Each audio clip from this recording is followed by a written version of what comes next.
Good morning, students. Today now we are discussing about 5th chapter molecular genetics la properties of genetic material DNA versus RNA ன்னு சொன்னோம் இல்லையா. அதுல first property self replication பார்த்து முடிஞ்சோம் last videoல. இப்ப today now we are discussing about stability.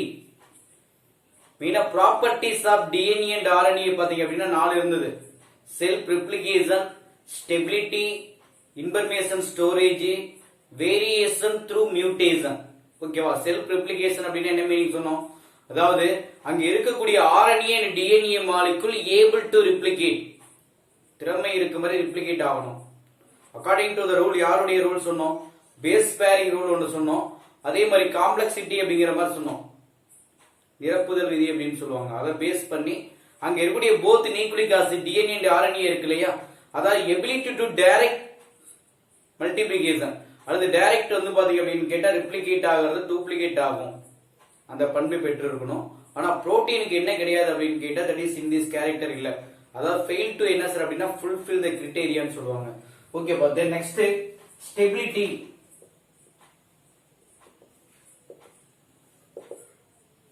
ஸ்டெபிலிட்டினா என்ன meaning?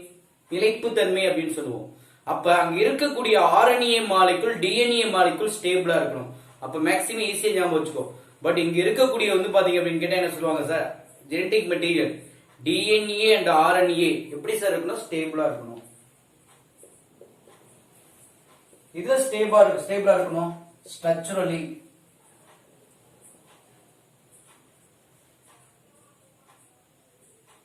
And chemically. Okay, அமைப்பு ரீதியாகவும் வேதியியல் மாற்றங்கள் ரீதியாகவும் அப்படின்னு சொல்லுவோம். ஓகேவா? அங்க இருக்கக்கூடிய RNA DNA வந்து நிலையானதா இருக்கணும். எதுல அப்படின்னா அதனுடைய ஸ்ட்ரக்சர்ல, அமைப்பு ரீதியாக.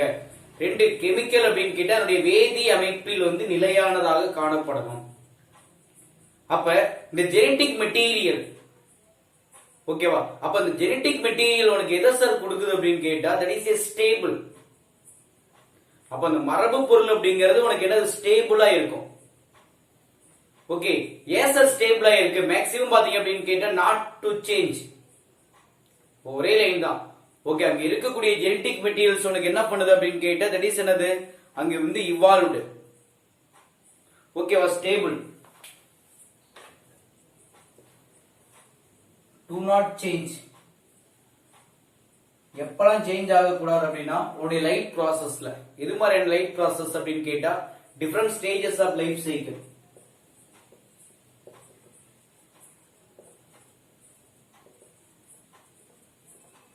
Different stages of life cycle அப்படின்னா இப்ப நமக்கு வந்து பாத்தீங்க அப்படின்னா 3 டைப் ஆஃப் லைஃப் சைக்கிள் மாதிரி சொன்னோம். ஜூனைல் ஃபேஸ் ஒன்னு இருந்தது. ஓகே, ரீப்ரொடக்டிவ் ஃபேஸ் அப்படின்னு சொன்னோம், செனசன் ஃபேஸ் அப்படின்னு சொன்னோம். அப்ப இந்த ஸ்டேஜஸ்ல பாத்தீங்க அப்படின்னு கேட்டா எந்த ஒரு மாற்றங்களும் ஏற்படக்கூடாது. யாரு? அங்க இருக்கக்கூடிய DNA and RNA மாலிகுல்ஸ் ஸ்டேபிளா இருக்கணும். ரெண்டாவது ஏஜ், வயசானாலும் உனக்கு என்ன ஆகக்கூடாது அப்படின்னு கேட்டா எந்த ஒரு மாற்றங்களும் ஏற்படக்கூடாது. Okay, age. Okay, then change in physiology. ஓகேவா? Physiology of organism, change in physiology. Okay, மெயினா physiology, age, stages of life cycle. சரி, இந்த டைம்ல எதுவுமே மாறக்கூடாது. அங்க இருக்கக்கூடிய RNA and DNA மாலிகுல் ஸ்டேபிளா இருக்கணும். அண்டர்ஸ்டாண்டா சார்? அங்க இருக்கக்கூடிய genetic material should be stable. ஓகேவா? should be என்ன பண்ணணும் அப்படின்னு கேட்டா ஸ்டேபிளா இருக்கணும் சார். டு நாட் சேஞ்ச், எப்பெல்லாம் மாறக்கூடாதுன்னு சொல்லியிருக்காங்க. அதாவது மேக்ஸிமம் வந்து பாருங்க different stages of life cycle டைம்ல, ஏஜஸ்ல ஏஜ் மாறும் பொழுது, then next change in the physiology, உனது உடல் ரீதியான மாற்றங்கள் ஏற்படும் பொழுதும் இது எப்படி சொன்னா ஸ்டேபிளா தான் இருக்கணும். இது ஒன்று சொன்னேன். தென் இப்ப இந்த stability is one of the property of genetic material. இது கிளியர்லி எக்ஸ்பிளைன்டு. எதுல சார் எக்ஸ்பிளைன் பண்ணிருக்காங்க அப்படின்னா கிரிஃபித் உடைய பாக்டீரியல் டிரான்ஸ்ஃபார்மேஷன் எக்ஸ்பெரிமெண்ட்ல. ஒரே லைன் தான். அப்ப stability is one of the property.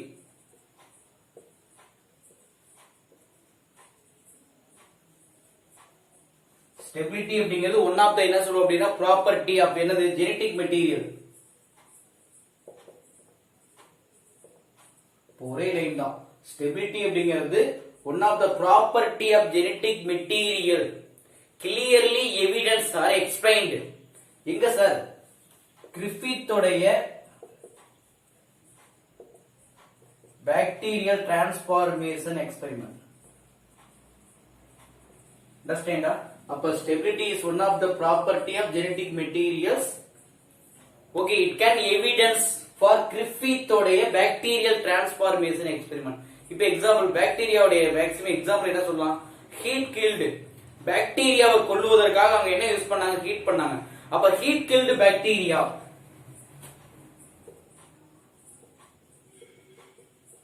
Heat killed bacteria சொன்ன ஞாபகம் இருக்கு. எஸ் டைப், அதே மாதிரி நெக்ஸ்ட் வந்து பாத்தீங்க அப்படின்னா ஆர் டைப் அப்படின்னு சொன்னோம். ஸ்மூத் அண்ட் ரஃப் டைப் சொன்ன ஞாபகம் இருக்கு. அப்ப இந்த ஹீட் கில்டு பாக்டீரியா, பாக்டீரியாவை என்ன பண்றோம்? கொல்லணும். அப்ப கொல்லும் பொழுது did not destroyed. எது சார் அப்படின்னு கேட்டா did not destroy. எது destroy ஆகல?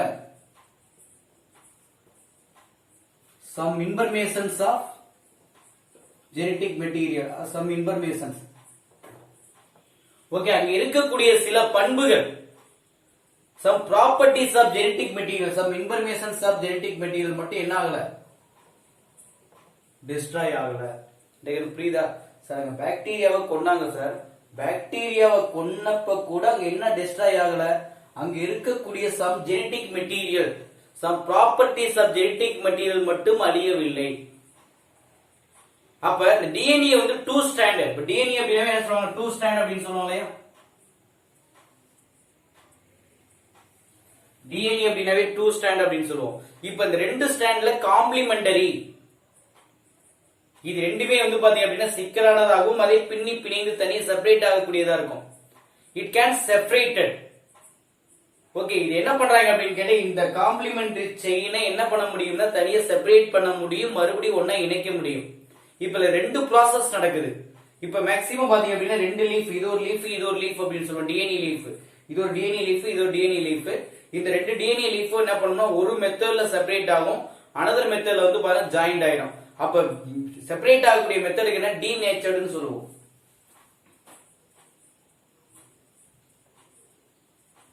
ஓகே, அப்ப டீநேச்சர்ட் என்ன ஆகும்னா ஆட்டோமேட்டிக்கா இது வந்து தனித்தனியா பிரிஞ்சிடும். denatured அப்படினாவே separates அப்படின்னு வந்து பார்த்தோம்னா DNA strand. அப்ப separated by எப்ப சார் separated ஆகுது அப்படின்னு கேட்டா by heating.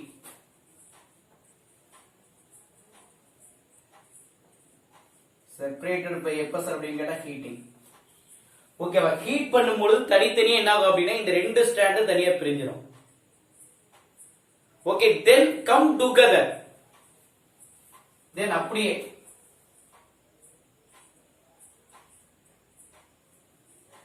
then come together. எப்ப சார் டுகெதர் ஆகுது?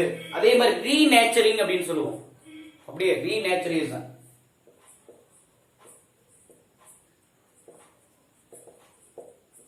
ஓகேவா? இத அப்படியே கூல் பண்ணும்போது உங்களுக்கு என்ன ஆகும்னா ரெண்டு ஒண்ணாயிடும்.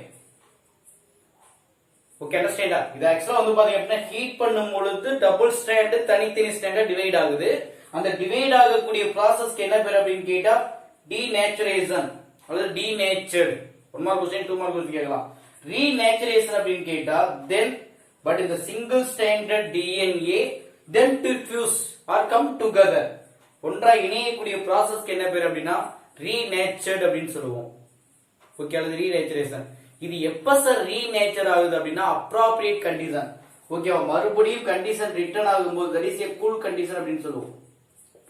கூல் கண்டிஷன் ஆகும்போது மறுபடியும் என்ன ஆகும்? ஒன்னாயிரும். சரிப்பா, இது ஒரு சைடு.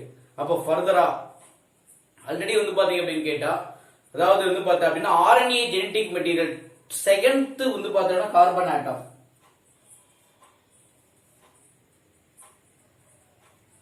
ஓகே, 1 2. அப்ப செகண்ட் கார்பன் ஆட்டத்துல என்ன ஃபார்ம் ஆயிருந்ததுன்னா OH குரூப். ஞாபகம் இருக்கு இல்லையா? அப்ப ஃபர்தரா 2OH குரூப் present in என்னன்னு கேட்டா every nucleotides of RNA. ஒவ்வொரு nucleotides of RNA உடையும் செகண்ட் குரூப்ல என்ன ஃபார்ம் ஆயிருக்கு அப்படின்னா OH ஃபார்ம் ஆயிருக்கும். ஓகே, அப்ப இந்த OH உடைய வேலை என்ன சார்? Nucleotides RNA. அப்ப ரியாக்டிவ் குரூப், இதுதான் உங்களுக்கு என்ன சொல்லுவாங்க அப்படின்னா ரியாக்டிவ் குரூப் அப்படின்னு சொல்லுவோம். சரிங்க, ஓகே. அப்ப ரியாக்டிவ் செயல்பட குரூப் அப்படின்னு சொல்லுவோம் இல்லையா? இது உனக்கு எதை ஏற்படுத்துது அப்படின்னா ஆர்என்ஏவை ஒரு லையபிள் ஆகும். அப்ப ஈஸிலி டீகிரேடபிள் இது வந்து பார்த்தா அப்படின்னா ஒரு லையபிளா வச்சுக்கும். அதே மாதிரி ஈஸிலி உனக்கு என்ன பண்ணுது அப்படின்னா டீகிரேடபிள். ஓகே, டீகிரேடபிள் மீன்ஸ் என்னது? தட் இஸ் வந்து பாத்தீங்க அழியக்கூடிய. ஓகே, அந்த ப்ராசஸ் ஏற்படுது. அப்ப ஆர்என்ஏவுக்கு என்ன சார் பேர் அப்படின்னு கேட்டா கேட்டலைட்டிக் ஆர் ரியாக்டிவ். அப்ப ஆர்என்ஏவுக்கு ஒரு பட்ட பேர் இருக்கு சார். ஆர்என்ஏ அப்படின்னாவே கேட்டலைட்டிக் சப்ஸ்டன்ஸ் அப்படின்னு சொல்லலாம். ரெண்டாவது வந்து பாத்தீங்க அப்படின்னு கேட்டா ரியாக்டிவ் சப்ஸ்டன்ஸ் அப்படின்னாலும் சொல்லலாம். நான் ஆல்ரெடி நடத்திருக்கேன் அங்க ஆர்என்ஏ வேர்ல்ட்ல பாத்தீங்க அப்படின்னா ஆர்என்ஏ அப்படிங்கிறது ஜெனடிக் மெட்டீரியல் சொல்லலாம், கேட்டலைட்டிக் அப்படின்னு சொல்லலாம். அதே மாதிரி இங்க ஆர்என்ஏங்கிறது கேட்டலைட்டிக் சொல்லலாம், அதே மாதிரி ரியாக்டிவ் அப்படின்னு சொல்லலாம், ரியாக்டிவ் மெட்டீரியல் அப்படின்னு கூட சொல்லலாம். அப்ப டிஎன்ஏ வந்து பாரு ஸ்டேபிளா இருக்கும் கம்பேர் தன் ஆர்என்ஏ. டிஎன்ஏ வந்து பாரு நிலையானதாக இருக்கும் கம்பேர் தன் என்ன சார் அப்படின்னு கேட்டா ஆர்என்ஏ. இது கெமிக்கலி என்ன சார் காரணம் அப்படின்னா லெஸ். அப்ப reactive and compared to RNA ஒரு மேக்ஸிமம் பாத்தீங்க அப்படின்னா ஒரு ஆக்சிஜன் ஆட்டம் கம்மியா இருக்கு இல்லையா டிஎன்ஏவுக்கு ஆர்என்ஏவுக்கு நடத்திருக்கோம்.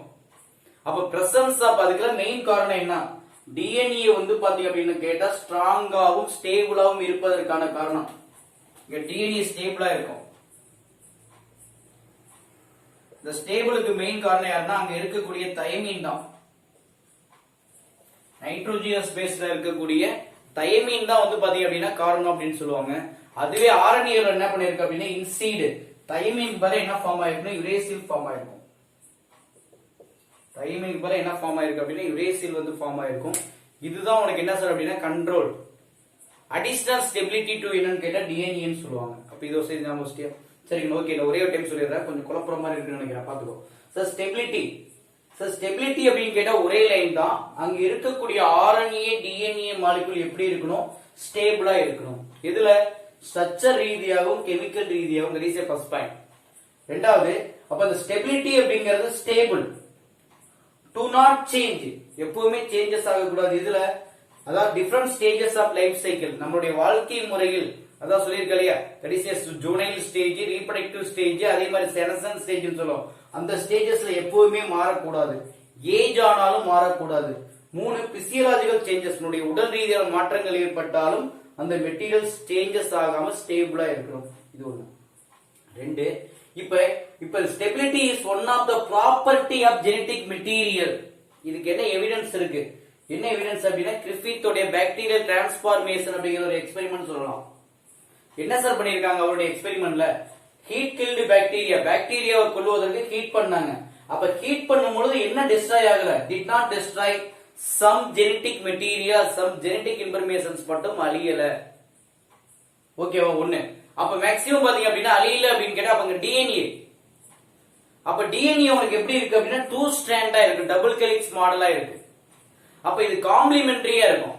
அப்ப காம்ப்ளிமெண்டரியா இருந்தாலும் இட் கேன் செப்பரேட்டட் அண்ட் மறுபடியும் ரீஜாயினிங். செப்பரேட் பண்ணக்கூடிய ப்ராசஸ்க்கு என்ன பேர் அப்படின்னு கேட்டா டீநேச்சர்ட் பை ஹீட்டிங். அங்க இருக்கக்கூடிய டபுள் ஸ்டாண்ட் 2 தனித்தனி ஸ்டாண்டா பிரிக்கிறாங்கப்பா. அந்த பிரிக்கக்கூடிய ப்ராசஸ்க்கு பேர் டீநேச்சுரேஷன். பை எப்படி பிரிக்கிறாங்க அப்படின்னா ஹீட்டிங். கேன் கம் டுகெதர், மறுபடியும் உனக்கு என்ன ஆகுது அப்படின்னா டுகெதர் ஆகுது, ஒன்னா ஜாயிண்ட் ஆகுது. அந்த ஜாயிண்ட் ஆகக்கூடிய ப்ராசஸ்க்கு என்ன பேர்? ரீநேச்சுரேஷன். இது எப்ப சார் அப்படின்னு கேட்டா தென் கண்டிஷன் கேன் ஃபேவர். மறுபடியும் கண்டிஷன் வந்து பாத்தீங்க அப்படின்னா நார்மல் ஆகும்போது அப்ப ஃபர்தரா ஆர்என்ஏயோட இருக்கக்கூடிய ஒவ்வொரு நியூக்ளியோடைடுலயும் ஒரு வந்து பார்த்தா அப்படின்னா OH இருக்கு சார், தட் இஸ் செகண்ட் குரூப்ல. அதுக்கு பேர் ரியாக்டிவ் குரூப் அப்படின்னு சொல்லுவாங்க. அண்டர்ஸ்டாண்டா? அப்ப அந்த ரியாக்டிவ் குரூப் உடைய வேலை என்ன சார் அப்படின்னு கேட்டா டு மேக் ஆர்என்ஏவை என்னவா பாக்குது அப்படின்னா ஒரு லையபிளாகவும் ஈஸிலி டீகிரேடபிள் சப்ஸ்டன்ஸ் அப்படின்னு மீனிங் அன்ஸ்டேபிளா வச்சுக்குது. அப்ப ஆர்என்ஏ ஆல்சோ நோன் அஸ் என்னன்னு கேட்டா கேட்டலைட்டிங் என்சைம் சொல்லலாம், ஆர் ரியாக்டிவ் சப்ஸ்டன்ஸ் ஆகவும் செயல்படுது அப்படின்னு சொல்லுவாங்க. ஆனா டிஎன்ஏ அப்படிங்கிறது கெமிக்கலி என்னன்னு மோர் ஸ்டேபிள். ஏன் சார்? இங்க கெமிக்கலி லெஸ் ரியாக்டிவ் வென் அங்க என்ன இல்ல அப்படின்னா ஒரு ஆக்சிஜன் குரூப் மட்டும் வந்து பார்த்தா அப்படின்னா வந்து கம்மியா இருக்கும். ஓகே, அது மட்டும் இல்லாம மெயினா பிரசன்ஸ் ஆஃப் தைமின். ஓகேவா? அப்ப தைமீன் இருக்கிறது ஆர்என்ஏல என்ன ஃபார்ம் ஆயிருக்கு அப்படின்னா வந்து இன்சைட் யுரேசில் இருக்கும். அப்ப இந்த தைமீன் இருக்கிறதும் டிஎன்ஏ ஸ்டேபிளா இருப்பதற்கு வெரி இம்பார்ட்டன்ட் அப்படின்னு சொல்லுவாங்க. Okay, thank you. கண்டினியூவா வந்து பாருங்க, வீடியோ பாரு. வீடியோ பார்த்தாதான் அடுத்தது என்ன பண்ணுவோம் அண்டர்ஸ்டாண்ட் ஆகும். ஓகேப்பா, தேங்க்யூ.